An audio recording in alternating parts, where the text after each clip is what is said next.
I picked Clemson to win the national title this year. For Phil Moffa. Moffa gets the ball, and it's picked up by Stinson at the 20. Stinson being chased by Klubnik at midfield. Klubnik tracks him down and maybe saves a touchdown. But what a fortunate bounce with Stinson scooping it up and rolling it back some 70 yards. This isn't a secret or anything new. In fact, this has been pretty well known. It's a pick I made pretty public in the offseason. A lot of people told me I was crazy. I said, yes, I am crazy. It was a crazy pick, and it hasn't aged well at all. Clemson has 2 losses, and we're about halfway through the season. So clearly I was wrong about Clemson, but I don't necessarily think it was a bad take. And that's what I want to go over today, why I don't necessarily think it was the worst take in the world.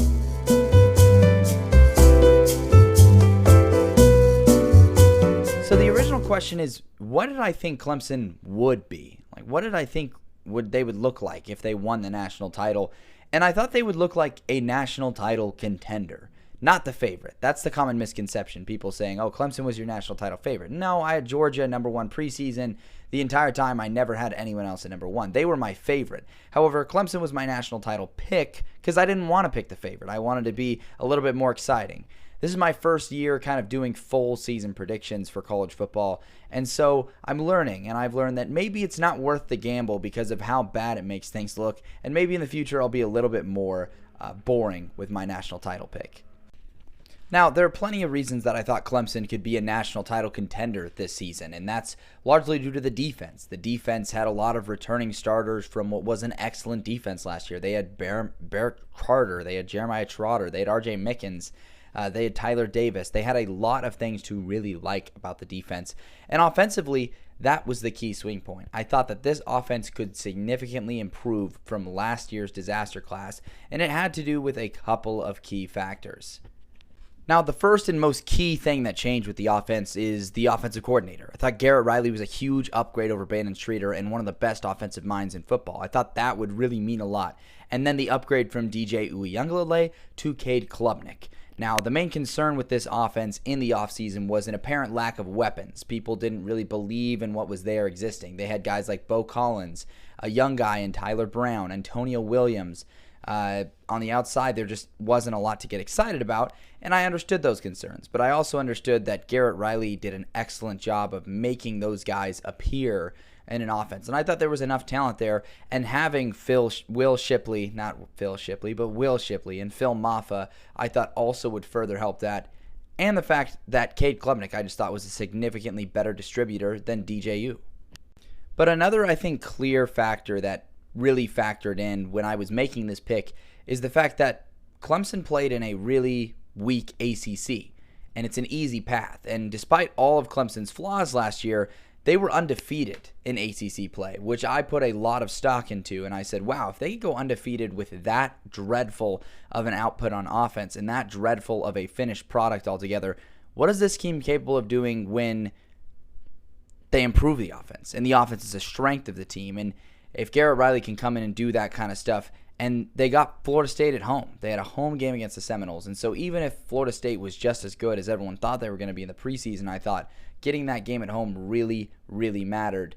The closest team outside of that was North Carolina, who Clemson still was able to just absolutely whoop in the ACC title game last season, despite all their flaws they had. So it really just felt like when you're looking at a team that you can really rely on to get through their schedule, Clemson is a team that you could rely on more than anyone else.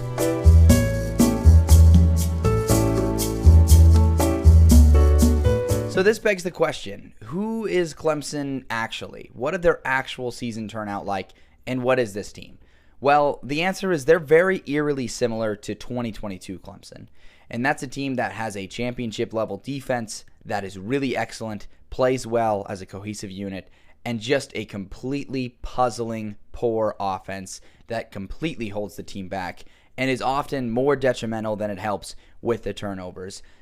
There's just been drives that they have been unable to finish to save their lives. Clemson is 121st in red zone percentage, .697. They have 19 touchdowns on 33 red zone possessions. 33 red zone attempts, by the way, is #1 in the entire country.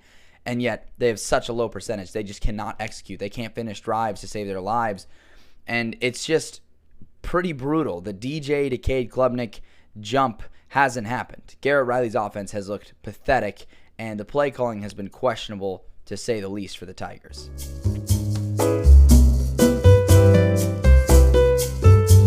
The real question is, what went wrong for Clemson? Well, for starters, they've had really bad luck.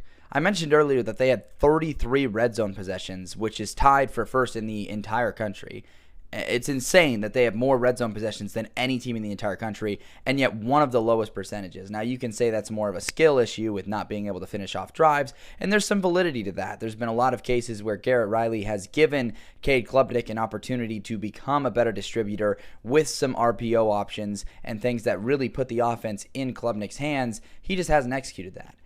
Garrett Riley isn't really what I thought he was going to be as an offensive coordinator. He's a guy that took Tanner Mordecai, who was an outcast, former 4- or 5-star quarterback from Oklahoma, and made him look phenomenal at SMU. Mordecai's now at Wisconsin, where, although he suffered an injury, he was a highly sought-after quarterback. Max Duggan, he was a guy that formerly started at TCU but got benched, and Garrett Riley was able to take him on the fly and turn him into an NFL draft prospect at quarterback, and I just think that's insane. I really trusted what Garrett Riley was capable of, and it's really puzzling that he has such a talented quarterback in Cade Klubnik and have been unable to put out a competent offense. It's been really, really unfortunate.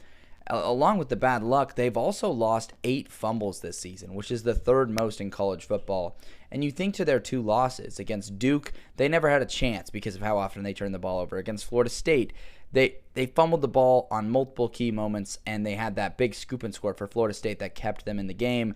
Not to mention it came down to a missed field goal by the Tigers as well. So I think that bad luck is a key thing here, and I feel like it would be a much different tone if we were looking at a 5-1 Clemson with 1 loss to Duke right now. There would still be a chance that team could run the table and make the college football playoff. So what did we learn from this situation? Or more importantly, what did I learn from the situation? As I mentioned at the start of the video, this is my first time making college football predictions for an entire season. And so I found that you can't get yourself in an echo chamber where you just get completely drunk on a team and you just assume a lot of what the other people are telling you either doesn't have any validity. It's one thing to trust your own research and your own stuff you've put into researching a team, but it's another thing to just ignore what other people are saying entirely. I think it's critical to look into that stuff. You know, a lot of people were saying, oh, Clemson doesn't have any playmakers. There's some serious concerns there. And I kind of disregarded that because I was so drunk on the idea of Garrett Riley just coming in and fixing things. Could Garrett Riley still fix things? Absolutely. Maybe if he gets his guys down the stretch in a couple years, he can turn the offense around and probably get a head coaching offer eventually. But I've found that in the offseason, it's very easy to continue to snowball on a team until your expectations for them are just so much different from reality. Clemson could still be an excellent team. They could still win the ACC. They could still win a solid bowl game this year. They're not going to win the national title, and that's okay. I think the take was well thought out, but just a little bit too far-fetched. So let this be a lesson to you all. When making a pick such as a national championship prediction, just be sure to pick a team that's not going to make you look silly. And that's what Clemson's done with me this year. Oh man, they're all disappointing. I mean, every loss I've ever had is disappointing. Thank you guys for watching. This is going to be the first of many longer form videos that I'm going to make on the YouTube.